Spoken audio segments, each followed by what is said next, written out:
আল্লাহ রাব্বুল আলামিন বলেন, ফাখালাফা মিন বা'দিহিম খালফুন আদাউস সালাতা ওয়াত্তাবাউশ শাহাওয়াত ফাসাউফা ইয়ালকাউনা গায়্যা। আল্লাহ রাব্বুল আলামিন সূরা মারিয়ামের ভিতরে বলছেন, যে সমস্ত বান্দাগুলো এই দুনিয়ার জিন্দেগিতে দুইটা অপকর্ম করে দুনিয়া থেকে বিদায় নেবে, আমি তাদেরকে শুধু জাহান্নাম নয়, জাহান্নামের গাই নামক গর্ত ঢুকায়া ছাড়বো।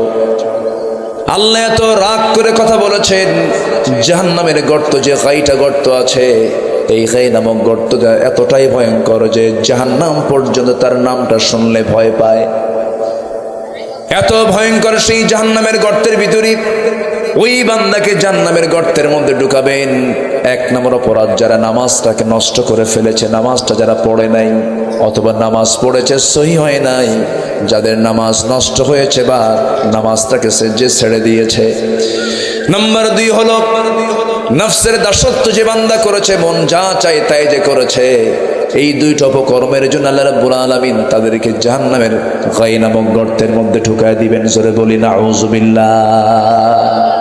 সেই জাহান্নাম থেকে বাঁচার জন্য আমার আপনার চেষ্টা করার দরকার আছে না নাই? আসতে বলবেন না, আছে না নাই? আছে। সম্মানিত ভাইয়েরা, সম্মানিত উপস্থিতি, আমি যেখান থেকে তেলাওয়াত করেছি আল্লাহ রাব্বুল আলামিন সেখানে ঈমানদারদেরকে আবার ডাক দিয়ে বলছেন, তোমরা দুটো কাজ করে আমার কাছে আসো, আমি তোমাদেরকে সিদ্দিক খেতাব দিয়ে জান্নাত বুঝাইয়া দেব। জোরে বলি সুবহানাল্লাহ, আর জোরে বলি সুবহানাল্লাহ। আমার কথা কি বোঝা যায়? কষ্ট পাচ্ছেন না তো? বলি আলহামদুলিল্লাহ, জোরে বলি আলহামদুলিল্লাহ। সূরাটার নাম হলো সূরাতুল হুজুরাত।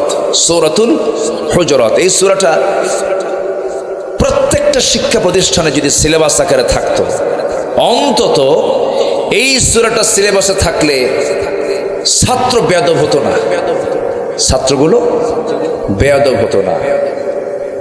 আপনি ইউনিভার্সিটিতে যান, হিস্টোরি একটু আমি যদি বলি, আমি ঢাবির ছাত্র ছিলাম, আমি ঢাকা ইউনিভার্সিটিতে পড়াশোনা করেছি ভাঙ্গাচোরা।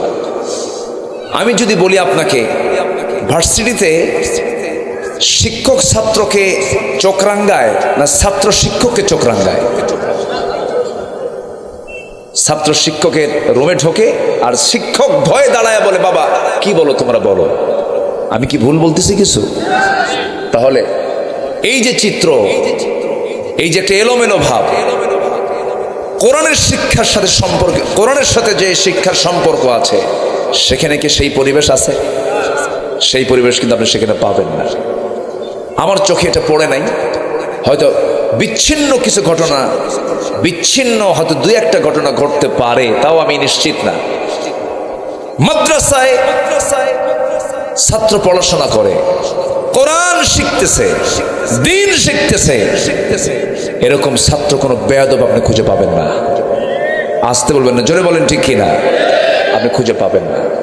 সম্মানিত ভাইয়েরা, এই সূরাতুল হুজুরাত হচ্ছে জাতিকে, সমাজকে, পরিবারকে একটি সুশৃঙ্খল, একটি মুআদ্দাব, একটা শিষ্টাচার জাতি, আদবওয়ালা জাতি প্রতিষ্ঠার জন্য, পরিবার প্রতিষ্ঠার জন্য, সমাজ প্রতিষ্ঠার জন্য একটা অন্যতম সূরা হলো সূরাতুল হুজুরাত।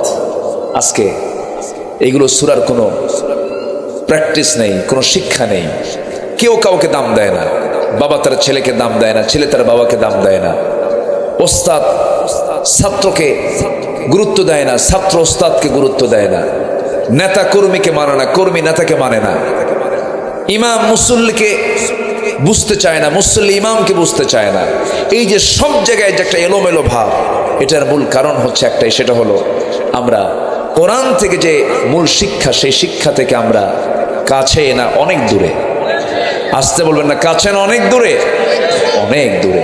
আমরা শিখবো কোরআনটাকে, জোরে বলি ইনশাআল্লাহ। বুঝবো কোরআনটাকে, জোরে বলি ইনশাআল্লাহ। এবং সমাজ থেকে সকল প্রকার অনৈতিক, অসামাজিক, ইসলাম গর্হিত কাজগুলোকে সমাজ থেকে মূলোৎপাটন করতে হলে নৈতিক শিক্ষা তথা ইসলামী শিক্ষার কোনো বিকল্প নাই। আরো হাড়ে হাড়ে টের পাবো কয়েকটা দিন গেলে পরে।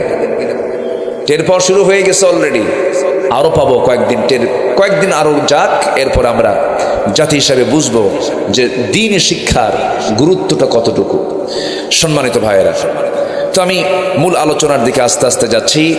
আমরা দুটা কাজ আজকে আমরা শিখে নেব। জোরে বলি ইনশাআল্লাহ, জোরে বলি ইনশাআল্লাহ। সূরা হুজরাতের মধ্যে আবার আল্লাহ তাআলা 10টা শিক্ষা দিয়েছেন। কয়টা শিক্ষা দিয়েছেন? 10টা শিক্ষা। এই 10টা শিক্ষা যদি কোনো ব্যক্তির মধ্যে থেকে যায়, জান্নাত যাওয়ার জন্য তার আর তেমন কোনো আমল লাগবে না। আলহামদুলিল্লাহ বলেন। আল্লাহ রাব্বুল আলামিন বলেন, ইন্নামাল মুমিনুনা আল্লাযীনা আমানু বিল্লাহি ওয়া রাসূলিহি সুম্মা লাম ইয়ারতাবু ওয়া জাহাদু বিআমওয়ালিহিম ওয়া আনফুসিহিম ফি সাবিলিল্লাহ উলাইকা হুমুস সাদিকুন। জোরে বলুন আল্লাহু আকবার। আল্লাহ রাব্বুল আলামিন বলেন, প্রকৃত মুমিন কারা? এখানে তো আমরা সবাই যারা বসে আছি, আমরা সবাই তো ঈমান এনেছি, কিন্তু আল্লাহ তাআলা বলছেন প্রকৃত মুমিন কারা তোমরা শুনে নাও। যাদের মধ্যে দুইটা গুণ খুঁজে পাওয়া যাবে তারাই হলো প্রকৃত মুমিন। তারাই হচ্ছে আল্লাহর দৃষ্টিতে সিদ্দিক, তারাই হচ্ছে একমাত্র সত্যবাদী। আল্লাহ রাব্বুল আলামিন বলেন, এক নম্বরে সেই গুণটা হলো আল্লাযীনা আমানু বিল্লাহি ওয়া রাসূলিহি। যারা ঈমান আনবে কার উপরে? আসতে বলবেন না, কার উপরে? আল্লাহর উপর ঈমান আনবে। হয়তো মনে মনে হয়তো অনেকেই ভাবতেছেন, হুজুর আমি তো ঈমান এনেই আছি, ঈমান তো আমি আনছি, কিন্তু না না, আমি যদি বলি আমরা ঈমান এনেছি কিনা, তার আগে প্রশ্ন হলো আমরা কি ঈমান এনেছি না ঈমান পাইছি? বলেন, আমরা কি ঈমান এনেছি না পেয়েছি? পেয়েছি। তো আমার বাবা মুসলিম ছিলেন, আমি তার ঔরসে জন্ম নিয়েছি, আমরা ঈমান পেয়েছি। ঈমান এনেছেন বেলাল, ঈমান এনেছেন খাব্বাব, ঈমান এনেছেন আবু বকর, ঈমান এনেছেন খাত্তাবের পুত্র ওমর, ঈমান এনেছেন আফফানের ছেলে ওসমান রাদিয়াল্লাহু আনহু। এই সমস্ত সাহাবীরা ঈমান এনেছেন। আমরা তো ঈমান পেয়েছি। আমরা কোথায় ঈমান আনলাম? আমরা যদি ঈমানদার, ঈমান যদি ভালো করে আনতাম, সমাজের ভিতরে এমন কোন আকাম কুকাম নাই, যা আছে না নাই? আসতে বলবেন না, আছে না নাই? আমরা এমন ইতিহাসে পাইনি যে 3 বছরের শিশু ধর্ষিতা হয়। আমরা পূর্বের কোন ইতিহাসে এমন পাইনি যে মরা লাশ তার সঙ্গে জেনা করা হয়। আমরা এমন ইতিহাস পাইনি হত্যা করে একটা লাশকে 49 টুকরা করা হয়। আমরা এমন ইতিহাস পাইনি। আমরা কত নিচে নেমেছি। নিজের অবস্থানকে পাকাপোক্ত করার জন্য মানুষকে খুন করতে দ্বিধা করি না। আগে ছিল বিআই যামবিন কুতিলাত, নারী সন্তানকে জীবন্ত পুঁতে হত্যা করা হতো। এখন আধুনিক চিকিৎসার সুবিধার মধ্য দিয়ে সন্তানকে অবর্ষণ করা হয়। টেস্ট করে সন্তানকে ডায়াগনস্টিক সেন্টারে নিয়ে গিয়ে টেস্ট করে সন্তানকে অবর্ষণ করে মেয়ে সন্তানকে হত্যা করা হয়। আগে ছিল হলো ওল্ড জাহেলিয়াত, এখন হয়ে গেছে হলো নিউ জাহেলিয়াত। কোনো তফাৎ নেই। আগে সুদ ছিল আবু জেহেলের সমাজে, এখনো সুদ আছে। জেনা ছিল, এখনো জেনা আছে। তারপর মদের বোতল আবু জেহেল নিয়ে বসে থাকতো, এখনো ও তো মরে গেছে, মরা আবু জেহেল, এখনো তাজা আবু জেহেল মদের বোতল নিয়ে বসে থাকে। আছে না নাই? আসতে বলবেন না, আছে না নাই? আছে। আমরা তো শুধু মরা আবু জেহেলের ইতিহাস শুনি, মরা ফেরাউনের ইতিহাস শুনি, তারা তো মরেই গেছে। নতুন ফেরাউনদেরকে মোকাবেলা করার জন্য, জীবিত ফেরাউনকে মোকাবেলা করার জন্য মুসার শক্ত হাতে লাঠি নিয়ে বাতিলদের মোকাবেলা করতে হবে মুসলমান, ঠিক কিনা? আমি ইমানদার, আমার চোখের সামনে অন্যায় কাজ দেখলে ইমানদার কি বসে থাকার কথা? কোথায় আমরা কোথায় কথা বলি? মান রাআ মিনকুম মুনকারান ফালিয়ুগাইয়িরহু বিয়াদিহি, কোথায় হাদিসের ফলন? কোথায়? 1 নম্বর ঈমান তো হাত দিয়ে মিটিয়ে দেওয়া। 2 নম্বর ঈমান হচ্ছে কথার দ্বারা প্রতিবাদ করা। তিন নম্বর হলো দিল থেকে প্রতিবাদ করা, দিল থেকে ঘৃণা করা। ওয়াযালিকা আদআফুল ঈমান। এবং রাসূল এটাও বললেন ওয়াযালিকা, এবং এটা কিন্তু জেনে রেখে দিয়ে, এটা সবচেয়ে দুর্বল ঈমান, এটা কুফরের দিকেও যেতে পারে। আমরা কোথায় কথা বলি, আমরা আমাদের কি যেন একটা ভয় কাজ করে ভিতরে, আমরা কথা বলতে চাই না, আমরা চুপ থেকে। অথচ আল্লাহ তাআলা বলছেন, জানো একটা আমল করলে আমি তোমার সমস্ত গুনাহ মাফ করে আমি তোমাকে সম্মানজনক জান্নাত দিয়ে দেব। সে আমলটাকে দেখেন আল্লাহ তাআলা সূরাতুল আহজাবের দিকে বলছেন। আল্লাহ রাব্বুল আলামিন বলেন, ইয়া আইয়ুহাল্লাযীনা আমানুত্তাকুল্লাহা ওয়া কুলু কাওলান সাদীদা يصلح لكم أعمالكم ويغفر لكم ذنوبكم ومن يطع الله ورسوله فقد فاز فوزا عظيما জোরে বলুন আল্লাহু আকবার। ও ঈমানদাররা, তোমরা আমাকে যথাযথ ভয় করো, সোজা সাপটা কথা বলো, সত্য কথা বলো, ইনি বিনি হিকমতের নাম করে হককে আড়াল করে কথা বলতে যেও না। এবং তোমরা কি করবে, যদি আল্লাহ এবং রাসূলের আনুগত্য যদি করতে পারো, আল্লাহ রাব্বুল আলামিন তোমার জীবনের সমস্ত গুনাহগুলোকে মাফ করে সম্মানজনক জান্নাত আল্লাহ তাআলা দিয়ে দিবেন। জোরে বলি সুবহানাল্লাহ। আমরা তো কথাটাও বলি না, চুপচাপ শুধু শুনি। আমরা কিয়ামতের দিন আমরা জবাবটা দেব কি, এই ফিকির তো আমরা রাখি না। সম্মানিত ভাইয়েরা, সম্মানিত উপস্থিতি, ঈমান এটা হচ্ছে এক নম্বর পুঁজি। ঈমান তো আনবো, কিন্তু সেই ঈমানটা হতে হবে ভেজাল না নির্ভেজাল? ভেজাল না নির্ভেজাল? ভেজাল ঈমান আছে না নাই? ভেজাল ঈমান কেমন দেখেন, আমার দেশে কিছু লোক আছে, দেখবেন কিছু শিল্পপতি রমজান আসলেই এরা রমজানে মানে ওমরায় চলে যায়। টাকা আছে তো, 11 মাস আকাম কুকাম করে বেড়ায়। রমজান যখন চলে আসে তখন হুজুর একটা ভাড়া করে বলে, হুজুর আমার একটু মদিনা নিয়ে যান, মক্কা নিয়ে যান, আমলগুলো শিখায় দেন, ইতিকাফ করব, কিয়ামুল লাইল করব, শবে কদর সেখানে পালন করব। একটানা 30 দিন থেকে ওখানে এক ওয়াক্ত নামাজ পড়লে 1 লক্ষ রাকাতের সওয়াব। এত বিশাল সওয়াবের এই জায়গা আমি হাতছাড়া করব কেন? তো হুজুর আপনি আমাকে নিয়ে যে একটু আমলগুলো শিখাই দিবেন, আর এমন দোয়া দিবেন এক দোয়ায় যেন জান্নাত পার হয়ে জাহান্নামে যায়। বুঝলেন? একটানা 30 দিন রমজান মাস থেকে দেশে ফিরল ঈদের দিন। ঈদের দিন সন্ধ্যার পর 3 বোতল মদ খায় শীত হয়ে পড়ে আছে। কিন্তু এই টাইপ মুসলমান আছে না নাই? আসতে বলবেন না, আছে না নাই? আছে। আমরা আনুগত্য করব আল্লাহর 1 ঘন্টা না 24 ঘন্টা, 1 মাস না 12 মাস? বলেন, এক সময় না সব সময়? জীবনের শেষ নিঃশ্বাস থাকা পর্যন্ত আনুগত্য করতে হবে কার? হুকুম মেনে চলতে হবে কার? কোরবানির আগের জুম্মায় খতিব খুতবা দিচ্ছেন কোরবানি বিষয়ক। এক চোর জুমার নামাজ পড়তে গেছে, হুজুরের কোরবানির ওয়াজ শুনে চরম উদ্বুদ্ধ হয়ে গেছে। সে আমাকে যেমন করি হোক কোরবানি দিতেই হবে, এই চিন্তা মাথায় নিয়ে করছে কি, গরু একখান চুরি করে নিয়ে ফজরের সময় মসজিদের সামনে দিয়ে যায়।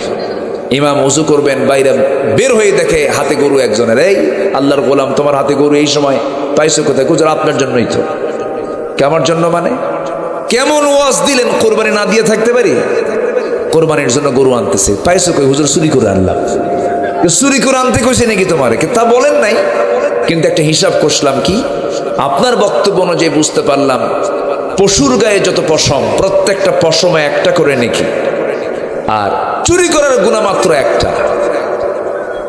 তো ধরেন আমি একটু গুনাগুনির দিকে যাব না, অন্তত প্লাস মাইনাসই হলো। যদি আমার সওয়াবও না হয়, গুনাহও না হয়, অন্তত গোশত খাওয়া তো বোনাস হবে। এরকম হিসাব কষা ভেজাল ইমানদার আমার দেশে কম না বেশি? আসতে বলবেন না, কম না বেশি? আপনি নামাজি, আপনি সুদ খান, আপনি হজ করে আসছেন, হাজি না বললে মন খারাপ করে। 6 লক্ষ টাকা খরচ করলাম, আমরা হাজি খাওয়া না কেন? ওইদিকে সুদ খায়, তাহলে লেখা দরকার হাজি বিশিষ্ট সুদখোর হাজি অমুক, লিখতে দিবে? ও কি বলতে দেবে এটা? ও নিজেও জানে সুদ খাওয়া একটা অকাম। ও নিজে এটা পছন্দ করে না, এই জন্য তো লিখতে দেয় না। সম্মানিত ভাইয়েরা, নামাজি ইমানদার কখনো হারাম কাজে যেতে পারে, হারাম কাজে যেতে পারে। আমার দেশে এমন হাজিও আছে মদের লাইসেন্স নিয়ে বসে আছে, আছে না নাই? আচ্ছা, আল্লাহ রাব্বুল আলামিন বলেন, বান্দারে তোমার জীবনে আমল নামাগুলো আমি যতটুকু না দেখবো তার চাইতে বেশি গুরুত্ব দেব হলো বান্দা তোমার গুনার দিকে। তুমি তোমার জীবনকে এমন ভাবে সাজাবে, তোমার ক্যারিয়ারটা এমন ভাবে গঠন করবে যেন তোমার জীবনে গুনাহ যেন না থাকে।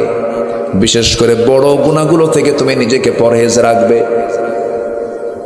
বড় গুনাহগুলো কি ঈমানকে নষ্ট করে ফেলে, বড় গুনাহ। আল্লাহ রাব্বুল আলামিন বলেন, ইন তাজতানিবু কাবাইরা মা তুনহাউনা আনহু নুকাফির আনকুম সাইয়্যাতিকুম ওয়া নুদখিলকুম মুদখালান কারীমা।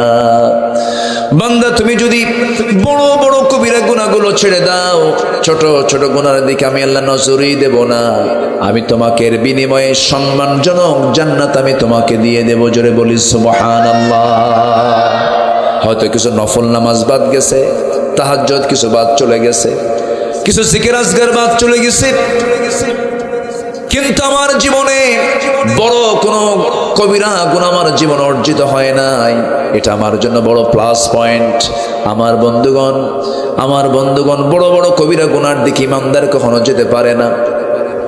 আল্লাহ রাব্বুল আলামিন আরেক আয়াতে বলছেন, বালা মান কাসাবা সাইয়্যাতান ওয়া আহাতাত বিহি খাতিআতুহু ফাউলাইকা আসহাবুন নার হুম ফিহা খালিদুন। তুমি যদি বড় বড় গুনাহগুলো করো, বড় বড় পাপে যদি নিজেকে জড়িয়ে ফেলো, পাপ তোমাকে ঘেরাও করে ফেলবে।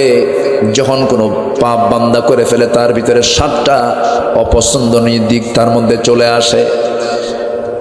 পাপী ব্যক্তি কখনো সুখী হতে পারে না, পাপী ব্যক্তি কখনো সুস্থ থাকতে পারে না, পাপী ব্যক্তি কখনো আল্লাহর কাছে দোয়া করলে সেই দোয়া কখনো কবুল হয় না।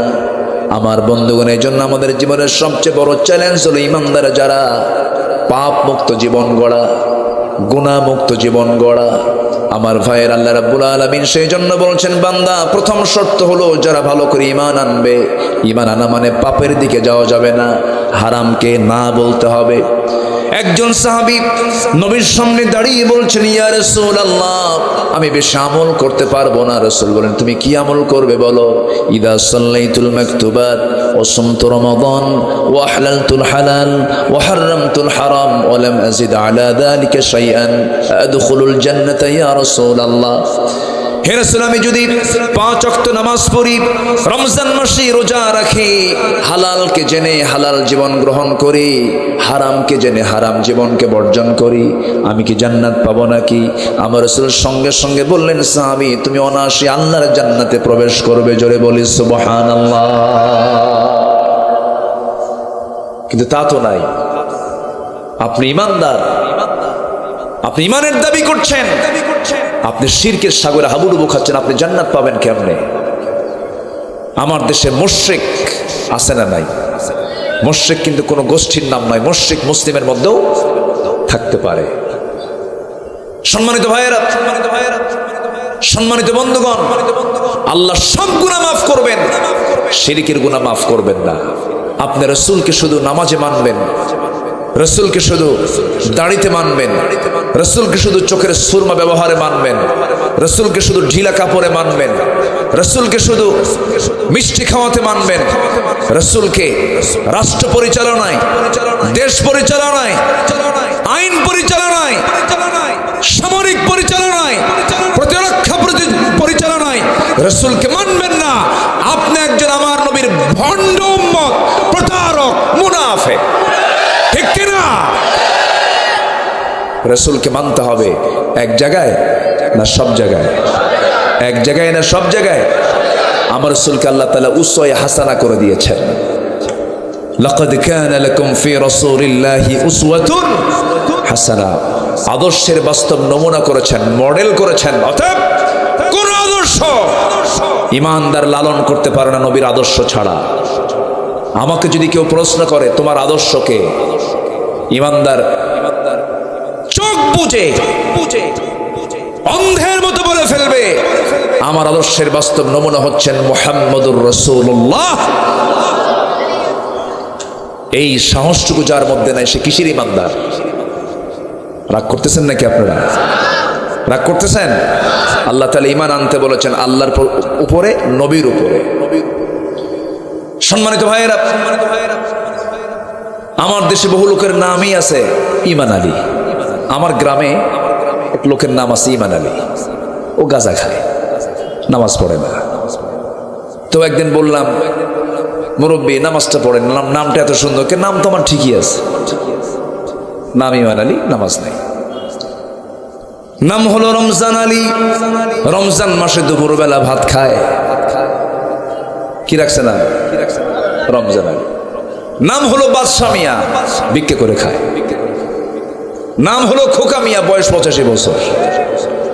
নাম হলো আতর আলী, গোটা গায়ে গাজার গন্ধ। আপনি নাম দিয়ে কি করবেন? বংশ দিয়ে কি করবেন আপনি? আবুল আহাবের কোন বংশ? বলেন কোন বংশ? আমার নবীর কোন বংশ?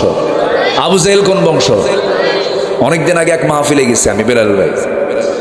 এরকম একজন মুরব্বী, আমি সালাম দিলাম। দেখবেন কিছু কিছু লোকের স্বভাব আছে, সালাম দিলে উত্তর খুঁজে পাওয়া যায় না, খালি মাথা নাড়ায়। আছে না এরকম কিছু? এগুলো বেয়াদবি। এগুলো সালাম একটা ইবাদত। ভালো করে সালাম দিলে ভালো করে জবাব দেওয়াটা ওয়াজিব, জবাব দিতে হবে। এটা সালাম শুনেছেন, আপনাকে সালামের জবাব তার কানে পৌঁছায় দিতে হবে। এটা উত্তম। এটা আমার নবীজি পেরেছেন, আপনি কোন কি হয়েছেন আপনি পারেন না? তো আমি সালাম দিলাম, উনি শুধু মাথা নড়াচ্ছেন, আওয়াজ নাই। তো বললাম, মুরব্বী আপনার পরিচয়? তাও কথা কয় না। রাগের ঠেলায় এক পর্যায়ে বলে ফেলতেছে, আমি অমক পীরজাদা। যখন কইছে পীরজাদা, আমি আর ভাবলাম যে মুরব্বী মানুষ, থাক, আর কিছু বললাম না। রাগারাগি হয়তো মনে ওনার মন টন খারাপ থাকতে পারে। কিছুক্ষণ পর উনি আমাকে এখন প্রশ্ন করছেন, আপনি কে? তা আমি বললাম, আমি হলাম নবীজাদা। বোঝেন নাই? তো উনি আমার দিকে একটু চেয়ে আসেন যে আপনি এটা কেমন কি বললেন? আপনি নবীজাদা মানে? হ্যাঁ, আপনি যেহেতু পীরজাদা, আমি নবীজাদা। আপনি যদি পীরের ছেলে, যদি পীরজাদা হন, আমার বাপ আদম ছিল নবী, আমি তার ছেলে, আমি নবীজাদা। জো বাইডেনও তো আদমের সন্তান, ভ্লাদিমির পুতিন আদম সন্তান, ঋষি সুনাক আদম সন্তান, দামোদর দাস নরেন্দ্র মোদী আদম সন্তান, সবাই তো আদম সন্তান। কিন্তু এই বিশাল পরিচয় দিয়ে আল্লাহর কাছে দাম আছে? এগুলো দুনিয়ার দাম। আল্লাহর কাছে দাম মিলবে হলো আমানু বিল্লাহি ওয়া রাসূলিহি, ঈমান আনতে হবে। তাই যদি হতো নবীর বাপ তো জান্নাত পাওয়ার কথা, নবীর বাপ মুশরিক আছে না? আছে না নাই বলেন? আচ্ছা, নবীর বাপ মুশরিক, নবীর বউ মুশরিক, নবীর চাচা মুশরিক, বেঈমান হয়ে দুনিয়া থেকে বিদায় নিয়েছে। যদি চাচা হয়ে, বাবা হয়ে, সন্তান হয়ে যদি পিতার উপকার করা যেত, কোন নবীর বাপ তো জাহান্নামে যাওয়ার কথা নয়।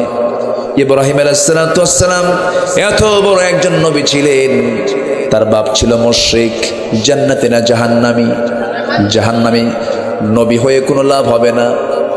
আমার নবীর মতো এত বড় দামি নবী, তার আপন চাচা ছিলেন আবু তালেব। সেই লোকটা নবীর জন্য 3.5 বছর পর্যন্ত বয়কটে থাকলেন, এত কষ্ট করলেন, এত স্যাক্রিফাইস করলেন। আবার তার 2টা কলিজার টুকরা সন্তান জাফর বিন আবু তালিব এবং আলী ইবনে আবি তালিব রাদিয়াল্লাহু তাআলা আনহু, এত বড় 2জন সাহাবী। তার বাবা হচ্ছে আবু তালেব। কিন্তু এত বড় ব্যাকগ্রাউন্ড থাকার পরও, কুরাইশ বংশ, নবীর চাচা, 2 সাহাবীর বাবা, এত বড় পদ থাকার পরেও ওই পিতাটা, ওই আল্লাহর গোলামটা অবাধ্য না বাধ্য? অবাধ্য গোলাম। এই জন্য সেই গোলাম আবু তালেব জান্নাতি না জাহান্নামী? জাহান্নামী। সবচেয়ে বড় পুঁজি হলো ঈমান। ঈমানটাকে আমাদের আনতে হবে। আমরা তো ঈমান পাইছি, ঈমানটাকে ভালো করে আনতে হবে। ঈমান এনেছেন বেলাল, ঈমান এনেছেন খাব্বাব, একজন কামার ছিলেন, ইসলাম কবুল করেছেন 5 নম্বরে। পঞ্চম ইসলাম গ্রহণকারী একজন ব্যক্তি ছিলেন খাব্বাব ইবনুল আরাত রাদিয়াল্লাহু তাআলা আনহু। পঞ্চম ইসলাম গ্রহণকারী ব্যক্তি ছিলেন। মক্কার মাটিতে কুরাইশদের কানে যখন সংবাদটা চলে গেছে, সঙ্গে সঙ্গে সব হিংস্র হায়নার মতো তার সামনে দাঁড়িয়ে গেল। বলা হলো, খাব্বাব শুনতে পেলাম কি জানো? খাব্বাব বলছেন, শোনো, আমি তো ঈমান এনেছি শুধু জাহান্নাম থেকে বাঁচার জন্য, জাহান্নামের আগুন থেকে বাঁচার জন্য। সঙ্গে সঙ্গে কুরাইশরা বলছে, জাহান্নামের আগুন তো বহুদূর আছে, তোরে এই আগুনে তোরা আজকে সাইজ করব। খাব্বাবকে ধরে নিয়ে 2 হাত 2 পা বেঁধে ফেলে সেই জ্বলন্ত আগুন থেকে অঙ্গারগুলো তুলে নিয়ে অঙ্গার সাজিয়ে দিয়ে তার পিঠটাকে অঙ্গারের উপরে চেপে ধরা হলো। কিতাবে আসছে, সিরাত গ্রন্থে আসছে, পিঠের মধ্যে সেই অঙ্গারগুলো ঢুকে যায়, ধোঁয়া গন্ধ বের হয়, কিন্তু খাব্বাবের মুখ থেকে এক চুল পরিমাণ কোনো আওয়াজ বের হয় নাই। হাজারো নির্যাতন, হাজারো নিপীড়ন সহ্য করেছেন এই খাব্বাবরা, এই বেলালরা, এই আসার পরিবারের সদস্য মণ্ডলীরা দুনিয়া থেকে হাসি মুখে দুনিয়া থেকে বিদায় নিয়েছেন, কিন্তু ঈমানটাকে তারা হাতছাড়া করেন নাই। এই জন্য আল্লাহ রাব্বুল আলামিন আরেকটা আয়াতে বলছেন, ঈমান যখন এনেছো, ঈমানটাকে জুলুমের দ্বারা আচ্ছাদন করবে না। ওয়াল্লাযীনা আমানু ওয়া লাম ইয়ালবিসু ঈমানাহুম বিযুলমিন উলাইকা লাহুমুল আমনু ওয়া হুম মুহতাদুন। জোরে বলুন আল্লাহু আকবার। ঈমান যারা আনবে, ঈমানকে যারা জুলুমের দ্বারা আচ্ছাদন করবে না, জুলুম আর শিরকের দ্বারা যারা আচ্ছাদন করবে না, আল্লাহ রাব্বুল আলামিন তাদেরকে হেদায়েত প্রাপ্ত বান্দা বলছেন। এই জন্য ঈমানের সবচেয়ে বড় বিপরীত কাজ হলো শিরকের কাজ করা। আমার নবীজি একদিন সাহাবা একরামকে লক্ষ্য করে বলছেন, আলা উনাব্বিউকুম বিআকবারিল কাবাইর, আমি কি তোমাদেরকে বড় বড় কবিরা গুনার কথা বলবো নাকি? আমার নবীজি বললেন, এই প্রশ্ন যখন কোন সাহাবীরা বলছেন, হ্যাঁ হুজুর আপনি বলেন। আমার নবীজি বলছেন, 1 নাম্বার সেই হাদিসে 3টা বড় বড় কবিরা গুনার কথা আসছে। এর মধ্যে 1 নাম্বার হলো আল ইশরাকু বিল্লাহ, আল্লাহর সঙ্গে শিরিক করা। এরপরে হলো উকুকুল ওয়ালিদাইন, পিতামাতার সঙ্গে খারাপ আচরণ করা, রূঢ় আচরণ করা। নাম্বার 3 হলো কাউলুজ জুর, বেহুদা কথা বলা, বাজে কথা বলা।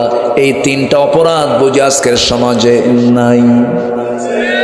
আসতে বলবেন না, আছে না নাই? আছে। শিরকের সাগরে আজকে আমরা হাবুডুবু খাচ্ছি। আল্লাহ তাআলা আমাকে আপনাকে যে বিধান দিয়েছেন কোরআন, এই কোরআনকে না মেনে যদি আমি অন্য কোনো বিধানকে মানি, আমার ঈমান আছে না গেছে?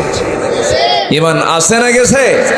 ঈমান চলে গেছে। আমি শিরকের দিকে চলে গেলাম। শিরক এমন একটা গুনাহ, পিঁপড়া হাঁটলে যেমন টের পাওয়া যায় না, ঈমানদার কখন শিরক করে ফেলে বান্দা নিজেও টের পায় না।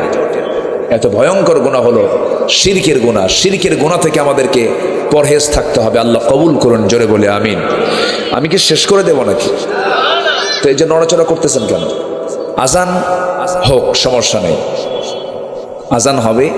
সালাতুল আসর এখানে অনেক আলেম উলামা আছেন, আমি তো এলেম শূন্য মানুষ, তেমন এলেম কালাম নাই। তা আসরের নামাজ যদি আমরা একটু বিলম্বে পড়ি, আউয়াল নয়, আখির নয়, প্রথমেও না শেষেও না, একটু মাঝামাঝি আমরা নামাজটা যদি একটু বিলম্বে পড়ি, এটা নিয়ে আবার কোনো কথাবার্তা হবে না তো? আমার দেশে বেশি চালাচালি চলে হলো কথা। এই জাতি কথা বলতে পারে খুব, মানে ভুল কোথায় খুঁজে পাওয়া যায়, কাজ না করি। তো নামাজটা যদি আমরা একটু দেরিতে পড়ি, সমস্যা হবে না তো? যেহেতু উঠতেই দেরি হয়ে গেছে, আমি আবার যদি নামাজের বিরতি দিয়ে দিই, আলোচনার পরিবেশ আমরা এইভাবে আর সাজাতে পারবো না। এই জন্য বৃহত্তর দিক তাকিয়ে আমরা নামাজকে একটু বিলম্ব করব। এখানেই জামাত হবে, একটু জোরে বলি ইনশাআল্লাহ। এখানে জামাত হবে, সবাই থাকবেন। আমি শেষ কাজ হবে হচ্ছে আমাদের দোয়া। আমরা দোয়ার মধ্য দিয়ে মাহফিলের কার্যক্রম শেষ করব, জোরে বলি ইনশাআল্লাহ। এর আগে একটা লোক উঠবেন না। মাহফিলের শৃঙ্খলা রক্ষার দায়িত্ব একার না সবার? একার না সবার? সবার। সবাই এক একজন স্বেচ্ছাসেবকের ভূমিকা পালন করবেন। কেউ নড়বেন না, একটু বসুন।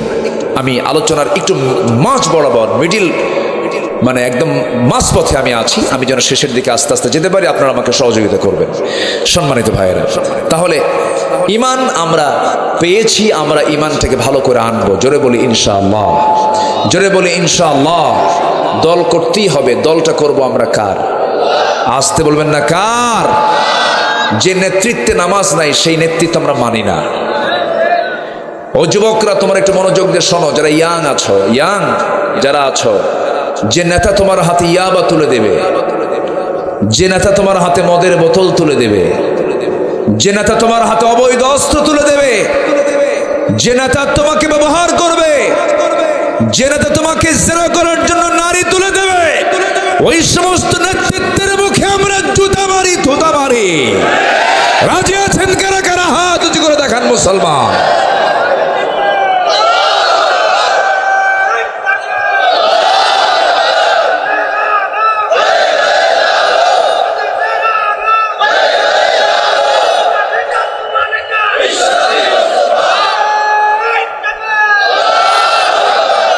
আল্লাহ কবুল করুন, জোরে বলি আমিন।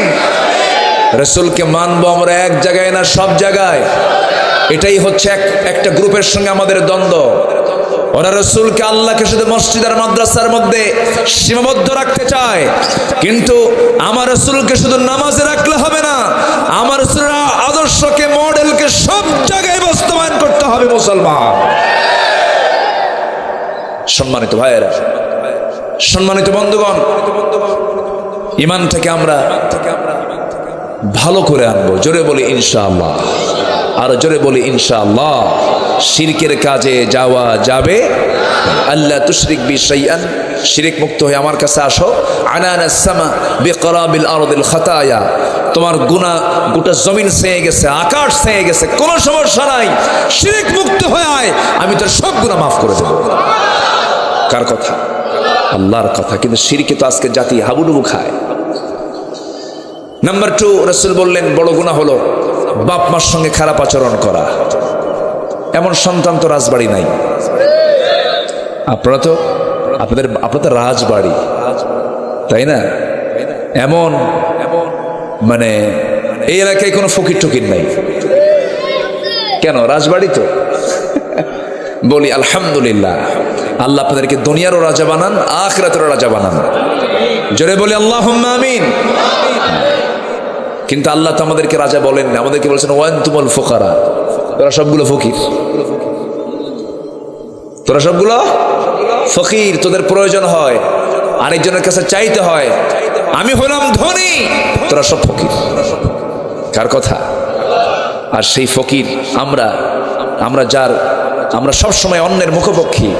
সেখানে আমাদের ভিতরে কি অহংকারগুলো কাজ করে, কি প্রাউড কাজ করে। ক্ষমতার অহংকার, নেতৃত্বের অহংকার, অর্থের অহংকার, চেহারার অহংকার আছে না নাই? এই অহংকারকে চূর্ণ করার জন্য এই মস্তক নিয়মিত অবনত করতে হবে। কার সামনে? কার সামনে?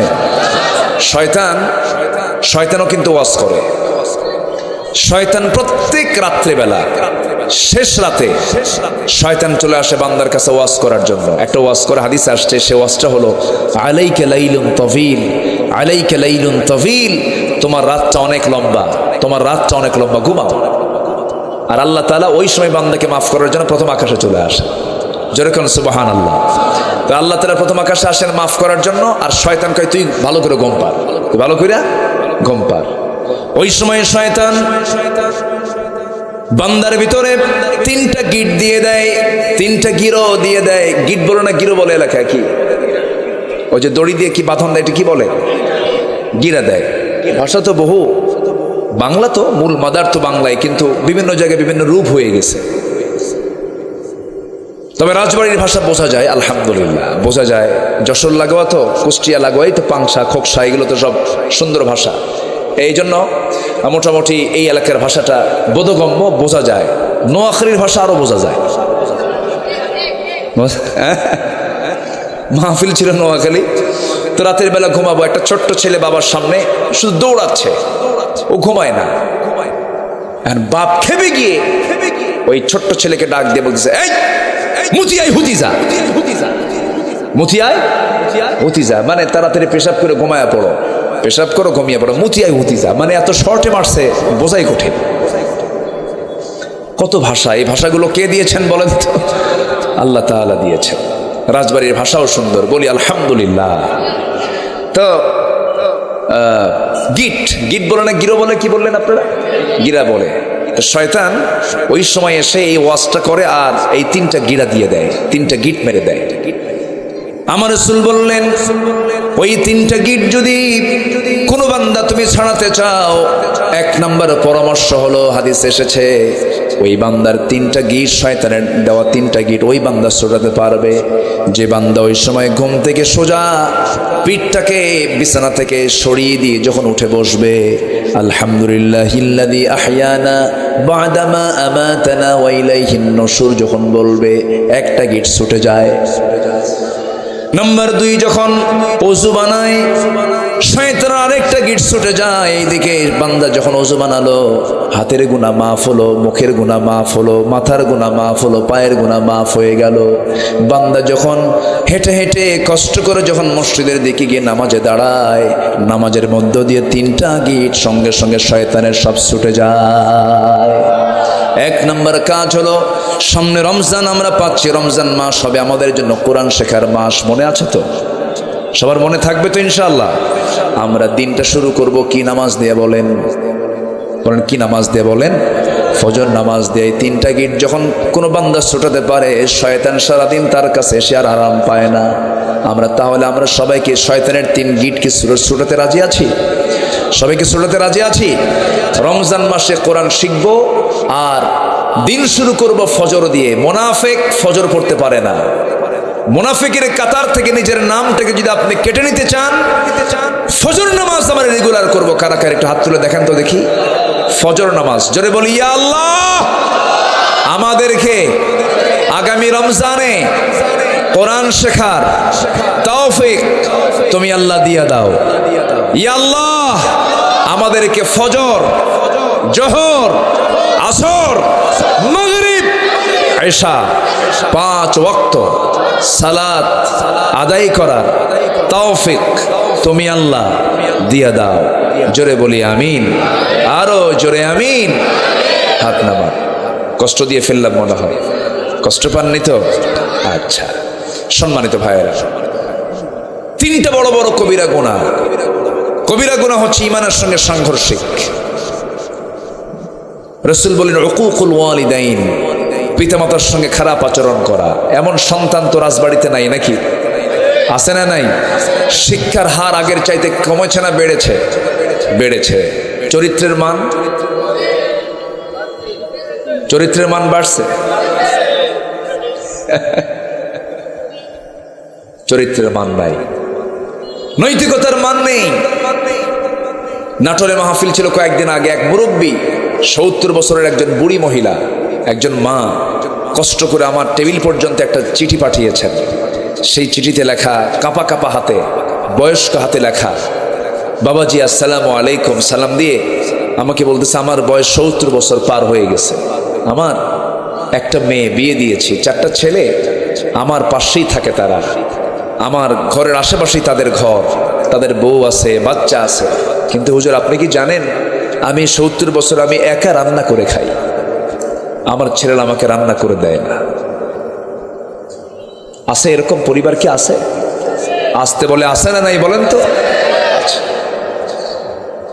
4টা সন্তান ছেলে, মা তার ঘরে তার হাড়িতে একটু খাবে, এতটুকু সুযোগ সন্তান দেয় না। অথচ ওই 5টা সন্তান যখন ছোট ছিল সবাই মিলে খেয়েছে কয় হাড়িতে? খাওয়াইছে কে? মা খাওয়ালেন 1 হাড়িতে 5 সন্তানকে, আর 5 সন্তান এক মাকে 1 হাড়িতে খাওয়াতে পারে না, মাকে খাওয়াতে পারে না, বোঝা হয়ে যায়। আচ্ছা একটা প্রশ্ন করি, বলেন তো, মা বড় না বউ বড়? মাহফিলে মা বড়, বাড়িতে বউ বড়। দেখেন কি ঠিক আছে না? ঠিক করছে, দেখেন ঠিক করছে, ঠিক। ও এটা বাস্তবতা, হ্যাঁ ঠিক আছে জি। মাহফিলে তো আমরা বলি মা বড়, কিন্তু কোথায় ফলাফল? ফলাফল কোথায়? কিচ্ছু নাই। আজকে মাকে দাম দেই না আমরা। আপনি কি জানেন আপনার গোটা জীবনের সমস্ত আমল বরবাদ। যদি বাবা আপনার প্রতি অসন্তুষ্ট হন, মা আপনার প্রতি অসন্তুষ্ট হন, এটি কি আমার কথা না নবীর কথা? এটি কি আমার কথা না আমার রাসূলের কথা? রিদা রাব্বি ওয়া রিদাল ওয়ালিদি ওয়া সাখতুহু ফি সাখতিল ওয়ালিদ। পিতা রাজি, আল্লাহ রাজি, পিতা নারাজ, আল্লাহ নারাজ। কোথায় আমাদের আমলগুলো? কোথায়? শিক্ষা তো নাই। লজ্জার কথা, আমার দেশে বৃদ্ধাশ্রম গড়ে ওঠে, ইউরোপে আমেরিকায় বৃদ্ধাশ্রম গড়ে উঠবে, কারণ সে দেশে বাবার পরিচয় নাই। অবৈধ সন্তান পৃথিবীতে জন্ম নেওয়ার হার বেশি। 60% শিশুর জন্ম হয় অবৈধভাবে গোটা পৃথিবীতে। সেখানে থাকতে পারে, কিন্তু আমার দেশের প্রতিটি সন্তানের পিতার পরিচয় আছে না নাই? আসতে বলবেন না আছে না নাই? বৃদ্ধাশ্রম আমার দেশেও গড়ে উঠেছে। এমন সন্তান যে তার বাপকে দেখার সময় পায় না, মাকে দেখার সময় পায় না, কিন্তু আল্লাহ কি বলেছেন তুই সময় পাস না বলে খেদমত করবি না? এমন কি কোন অপশন আল্লাহ তাআলা রেখেছেন? সূরা বনী ইসরাঈল গিয়ে বাড়িতে পড়বেন, কোথাও লেখা নাই সন্তান ব্যস্ততার কারণে বাপ মাকে না দেখলে কোনো সমস্যা নাই, কোথাও লেখা নাই। হাজারো ব্যস্ত আপনি থাকেন না কেন, আপনাকে বাপ মার খেদমত করতেই হবে। টাকা দিয়া হক আদায় হবে না, আপনাকে পাশে রেখে চেষ্টা করে খেদমত করে যেতে হবে। ইনদাকাল কিবারা আহাদুহুমা আও কিলাহুমা ফালা তাকুল লাহুমা উফ ওয়ালা তানহারহুমা ওয়া কুল লাহুমা কাওলান কারীমা। আল্লাহ তাআলা শুধু একটা আয়াত দেন নাই, ব্যাখ্যা সহকারে সব কথা বলে দিয়েছেন, কিন্তু কোথায়? আজকে তো সেটার বাস্তবায়ন নাই। তবে আমি চ্যালেঞ্জ করে বলতে পারি, প্রিয় উপস্থিতি, আমি সবাইকে আমি এটা হলফ করে বলতে পারি, বাংলাদেশের যত বৃদ্ধাশ্রম আছে আপনি সব জায়গায় আপনি পরিদর্শন করে আসেন। আমি চ্যালেঞ্জ দিলাম, সেই জায়গায় যে সমস্ত বৃদ্ধ পিতামাতাকে সন্তানরা রেখে গেছে, একটাও খুঁজে পাবেন না কোন আলেম বা হাফেজের বাবা মা সেখানে আছে, পাবেন না আপনি। আমি চ্যালেঞ্জ দিলাম, কোন হাফেজের বাবা, কোন আলেমের বাবা বৃদ্ধাশ্রমে নাই। অতএব নিজের বিপদ নিজে না ডেকে নে, সন্তানকে চোখ বন্ধ করে দ্বীনের শিক্ষা, কোরআনের শিক্ষা দেন, মাদ্রাসায় চোখ বন্ধ করে দিয়ে দেন। সবাই রাজি আছেন তো ইনশাআল্লাহ? সবাই রাজি আছেন তো ইনশাআল্লাহ? দেখলাম তো ঢাকার, উনিও বড় মসজিদে জুমার খুতবা দেন, আমিও ঢাকার একটা মসজিদে জুমার খুতবা দিই। এই সুবাদে কিছু মুসল্লিদের সঙ্গে খাস কিছু সম্পর্ক আছে। সচিবের বাপ, এমপির বাপ, তারপরে ডাক্তারের বাপ, ইঞ্জিনিয়ারের বাপ এসে শুধু কান্দে আর বলে হুজুর কি যে ভুল করছে, এদেরকে মূর্খ বানায় রাখলে ভালো হতো। এখন আফসোস করে আর কান্দে, আলেম বানাই নাই, হাফেজ বানাই নাই, দ্বীনের শিক্ষা দেই নাই। ছেলে কই থাকে? ইতালি। ছেলে কই থাকে? লন্ডন। ছেলে কই থাকে? আমেরিকা। আপনারা দেখে কে? কাজের মেয়ে দেখে। আমি কি ভুল বলতেছি? আমি কি ভুল বলছি? যে সন্তান তার বাপ মার বুড়া কালে কাছে রেখে খেদমত করতে পারে না, ওটা হচ্ছে বাপ মার সবচেয়ে কুপুত্র, কুপুত্র, কুপুত্র। ঠিক কিনা? রাগ করতেছেন? এই কথাগুলো কি বলার দরকার আছে? বলার দরকার আছে না নাই? সমাজ কিন্তু শেষ, কিছু নাই আর। আপনি কেন ট্রান্সজেন্ডার শিখাবেন? আল্লাহ তাআলা বলছেন মিন যাকারি ওয়া উনসা ওয়া জাআলনাকুম শুউবান ওয়া ক্বাবাইলা লিতাআরাফু। মেল ফিমেল আবার ট্রান্সজেন্ডার কেন? শরীফ শরীফা হতে চাই, এগুলো কি শিখান আপনারা? ঘাপটি মারা কিছু নাস্তিকের বাচ্চা আমার দেশে আছে না নাই? আচ্ছা, সমকামিতাকে প্রমোট করা হচ্ছে, পুরুষ পুরুষকে বিয়ে করবে, নারী নারীকে বিয়ে করবে। ইউরোপ আমেরিকা এগুলো আইন আকারে পাশ করেছে অনেক জায়গায়। ভারতে তারা চেষ্টা চালাচ্ছে, আমার দেশেও চেষ্টা অব্যাহত আছে। বুকের তাজা রক্ত বিলিয়ে দেব, নাস্তিকদের কোন ষড়যন্ত্র আমরা বাংলার জমিনে বাস্তবায়ন হতে দেব না। ব্রিটেনের প্রধানমন্ত্রী ঋষি সুনাক একজন বেচারি, একটা বড় একটা ক্ষমতাধর রাষ্ট্রের ইউকের একজন প্রধানমন্ত্রী হওয়ার পরও তিনি একটা সত্য কথা বলেছেন, আমার ভালো লেগেছে। তিনি বলেছেন a man is a man, a woman is a woman, that's just a common sense. একটা পুরুষ একটা পুরুষ, একটা নারী একটা নারী, এটা বোঝার জন্য বুদ্ধিজীবী হওয়া লাগে না, কমন সেন্স যথেষ্ট। মানুষ এত বিকৃত হতে পারে কেমন করে? সম্মানিত ভাইয়েরা, আমার দেশে ঘাপটি মারা কিছু এরকম জানোয়ার আছে না নাই? এই জানোয়ারগুলোকে দমন করে আমাদের ইমানি দায়িত্ব। আমার বুকটা ফেটে যায়। আমরা তো চলেই যাব একদিন দুনিয়া থেকে, আজকে আমরা হারিয়ে ফেলেছি একজন কিংবদন্তি, এদেশের হাজারো আলেমের উস্তাদ, 60 বছর শুধু কোরআনের দাওয়াত দিয়েছেন গোটা দেশে, 60 বছর। আজকে দুপুরবেলা আমার পিতৃতুল্য উস্তাজুল আসাতিজা শাইখুশ শুয়ুখ আল্লামা মরহুম লুৎফুর রহমান রাহিমাহুল্লাহ, তিনি আজকে দুপুরবেলা ইন্তেকাল করেছেন। ইন্না লিল্লাহি ওয়া ইন্না ইলাইহি রাজিউন। আমি যখন তার কাছে যেতাম আমাকে কোলে জড়ায় নিতেন আর বলতেন, তুই তো আমার ছেলে রে, তুমি আমার ছেলে, আমার ছেলে তুল্য তুমি। খুব আদর করতেন, সোহাগ করতেন। আজ থেকে 2007 সালের দিকে, 2006 সালের দিকে হবে মেবি, চিটাগাং মাহফিল, চট্টগ্রামের সেই প্যারেড গ্রাউন্ডে মাহফিল। উনি সেখানকার মেহমান ছিলেন। আমাকে সুন্দর করে ফোন করে বলেন, বাবা তুমি কোথায়, আসো তো। আমি চিটাগাঁয়ে তার সঙ্গে সে সময় আমার প্রথম সাক্ষাৎ 2016 সালে। এই প্রথম যখন ইরা আসে, কি বলে মায়ানমার থেকে কারা ওটা, রোহিঙ্গারা যখন আসে, সেই সময় তারা লুকোচুরি করে আসে। ছুটে গেলাম লুৎফর চাচার সাথে তাদেরকে ত্রাণ সামগ্রী বিতরণ করার জন্য। প্রথম চলে গেছে, গিয়ে চাচার সাথে বহু স্মৃতি আছে জীবনের। হঠাৎ করে তিনি 85 বছরের বয়ে বৃদ্ধ, জ্ঞান বৃদ্ধ, হঠাৎ করে তিনি ব্রেন স্ট্রোক করেছিলেন, আইসিইউতে ছিলেন। আজকে তিনি নাই, দুনিয়া থেকে বিদায় নিয়েছেন। সবার কাছে এই মাহফিলে আন্তরিক দোয়া চাই, আল্লাহ তুমি আমাদের এই রাহবারকে জান্নাতের উচ্চ মাকাম দিয়ে দাও। জোরে বলি আল্লাহুম্মা আমিন, আরো জোরে আল্লাহুম্মা আমিন, আরো জোরে আল্লাহুম্মা আমিন। তিনি আমাদেরকে ঋণী করে গেলেন, জাতিকে অনেক কিছু দিয়ে গেছেন তিনি। আল্লাহ তার এই স্বপ্ন, তার সবচেয়ে বড় স্বপ্ন ছিল এই দেশটাকে কোরআনের রঙে রঙিন করা। তার স্বপ্ন ছিল এই দেশে আল্লাহর দ্বীন কায়েম হওয়া। আল্লাহ যেন তার এই স্বপ্ন, রেখে যাওয়া স্বপ্নকে আল্লাহ যেন বাস্তবায়ন করার তৌফিক আমাদেরকে দান করেন। জোরে বলি আল্লাহুম্মা আমিন। আমরা শোক সন্তপ্ত পরিবারের প্রতি সমবেদনা জ্ঞাপন করছি। আল্লাহ তুমি তার পরিবারকে ধৈর্য ধরার তৌফিক তুমি আল্লাহ দিয়ে দাও। জোরে বলি আল্লাহুম্মা আমিন। সম্মানিত ভাইয়েরা, আবেগ তাড়িত হয়ে অনেক কথাই বলে ফেলেছি। সম্মানিত বন্ধুগণ, আমরা কোন সন্তানগুলো রেখে যাচ্ছি আজকে দুনিয়াতে? আমরা যে সন্তানগুলো রেখে যাচ্ছি কোন দুনিয়াতে রেখে যাচ্ছি?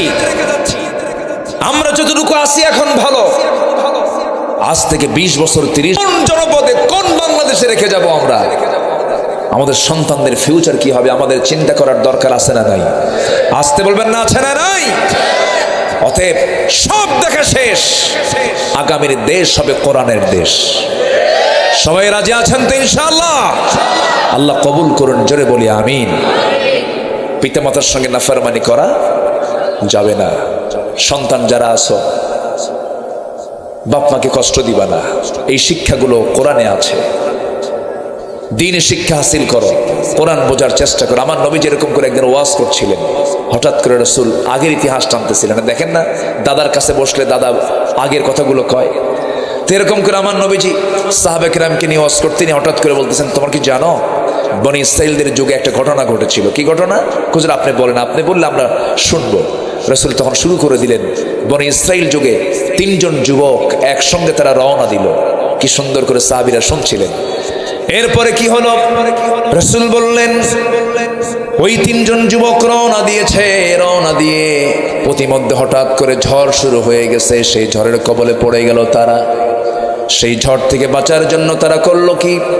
পাহাড়ি একটা গর্তের মধ্যে গিয়ে তারা আশ্রয় নিল। পাহাড়ি ঢল শুরু হয়ে গেছে, উপর থেকে বড় ওজনের একটা পাথর এসে যে গর্তে তারা আশ্রয় নিয়েছিল সেই গর্তের মুখে একটা পাথর আটকা পড়ে গেছে।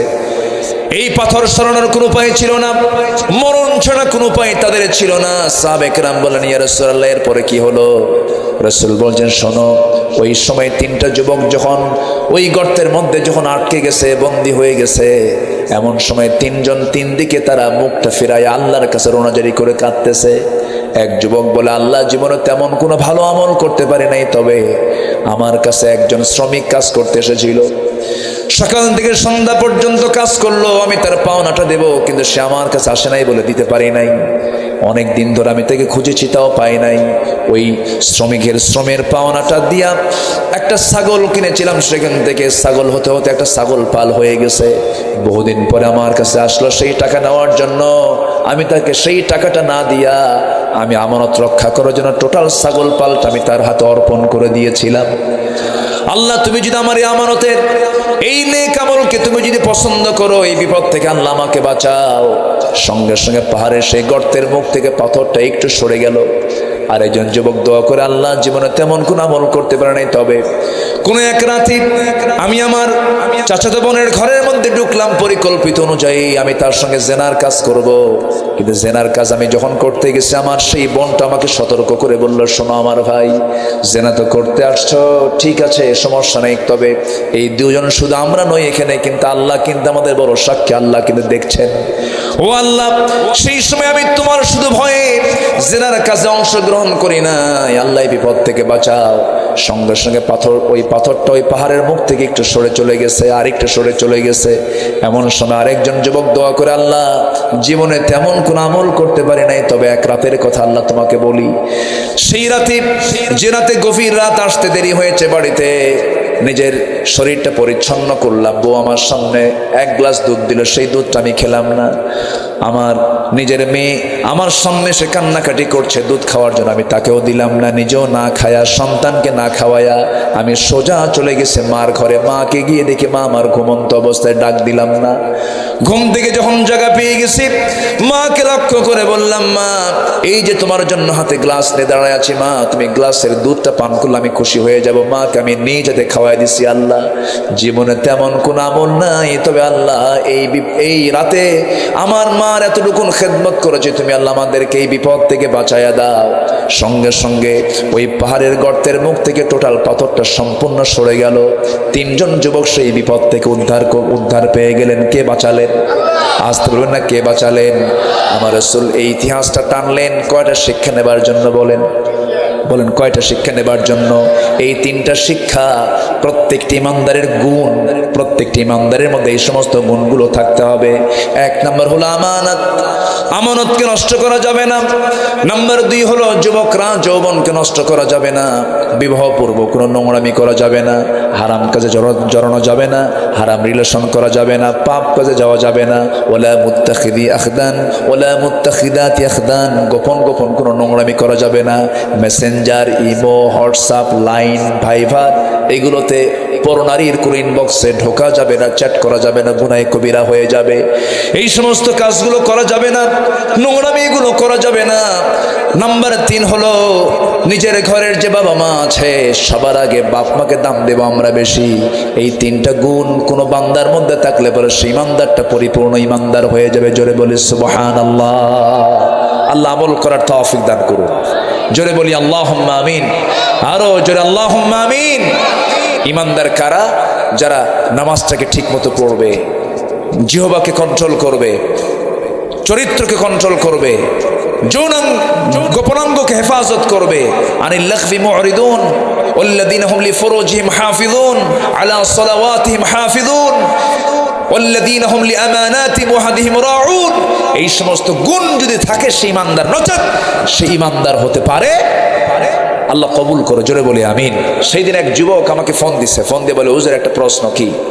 2 বছর যাবত একটা মেয়ের সঙ্গে আমার রিলেশন, হঠাৎ করে 2 মাস আগে আমার সঙ্গে সে ব্রেকআপ দিয়া সে আমাকে ফাঁকি দিয়ে চলে গেল। হুজুর, গুনাহ হবে না ওর? দেখছেন প্রশ্নের সাইজ, দেখছেন আপনি? তো বললাম, বাবা তুমি আমার প্রশ্ন করতেছো ফোনে কেন? একটু আসো, তোমার দেখি তুমি কোন আদম সন্তান। এই হচ্ছে আজকের সামাজিক অবস্থা। যুবকরা এগুলো করো না, নোংরামি করে কোনো লাভ নাই। আমার জানা মতে আমি দেখি নাই অবৈধ সম্পর্কের উপরে ভিত্তি করে যে পরিবার গড়ে উঠেছে, সেই পরিবারে ভালো কোনো সুসন্তান আশা করা যায় না। এগুলো খেয়াল করতে হবে। আল্লাহ তুমি সবাইকে বোঝার তৌফিক দাও। মন তো চাচ্ছে আরো কথা বলি, সময় তো অল্প, আজান দিয়েছে আরো আগে, সব দিকে তাকাতে হবে, আর কিছু আনুষ্ঠানিকতা আছে। নাম্বার 2 হলো মানে একটা পার্ট গেল। সুম্মা লাম ইয়ারতাবু, যারা সন্দেহ করবে না আল্লাহর প্রতি ঈমান আনতে। রাসূলকে মানার দরকার আছে না নাই বলেন তো? এটাও একটা বিশাল আলোচনা আরো সামনে পড়েছিল, শর্ট করে বলছি। ওয়াজাহাদু বিআমওয়ালিহিম ওয়া আনফুসিহিম, যারা জিহাদ করবে মাল দিয়ে জান দিয়ে, কার পথে? আল্লাহর পথে। আল্লাহ তাআলা বলছেন এই দুটো কাজ যাদের কমপ্লিট হয়ে যাবে, আল্লাহ বলছেন উলাইকা হুমুস সাদিকুন, এরা হলো প্রকৃত সত্যবাদী, আমার দফতর থেকে আমি তাদেরকে চারিত্রিক সনদ দিয়ে দেবো। যেরকম সুবহানাল্লাহ। আল্লাহ তুমি এই সমস্ত আয়াতের অনুকূলে আমাদের জীবন গড়ার তৌফিক দিয়ে দাও, জোরে বলি আমিন। কেউ যাবেন না, একটু বসেন। মাহফিল কমিটি আমাকে একটু আবদার করেছেন, আমি সবার কাছে একটু আরজ করব, কেউ যাবেন না। আমি মনে করি যারা আজকে দিনের বেলা, আজকে সানডে না, রবিবার তো আজকে মনে হয়, একটা ফুল কর্মদিবস, দুদিন ছুটির পর আজকে ওপেন ডে। আজকের এই দিনে মাহফিল আসা মানে বিশাল বড় কোরবানি, এটা মুজাহাদা, এটা বলি আলহামদুলিল্লাহ। মানে প্রকৃত অর্থে আপনারা কোরআনকে ভালোবেসে আসছেন মাহফিলে। তো আমি সবার কাছে একটু উদাত্ত আহ্বান জানাবো, যদি মাহফিল কমিটি আপনার কাছে যায় দ্বীনের জন্য, কোরআনের জন্য, ইসলামের জন্য, একটা ব্যাগ নিয়ে যদি আপনার সামনে যদি যায়, আপনি কি ফিরায় দিবেন না কিছু দেবো আমরা? ইনশাআল্লাহ আমরা অবশ্যই কিছু দেবো, পার্টিসিপেট করব। মা বোন কি মাহফিল আসছে? মা বোনরা, মা বোনদের কাছে আমি আরজ রাখবো, আপনারাও যে যা পারেন আমরা কম বেশি আল্লাহর পথে কিছু দান করার চেষ্টা করব। আল্লাহ তুমি সবাইকে দেওয়ার তৌফিক দাও, জোরে বলি আমিন।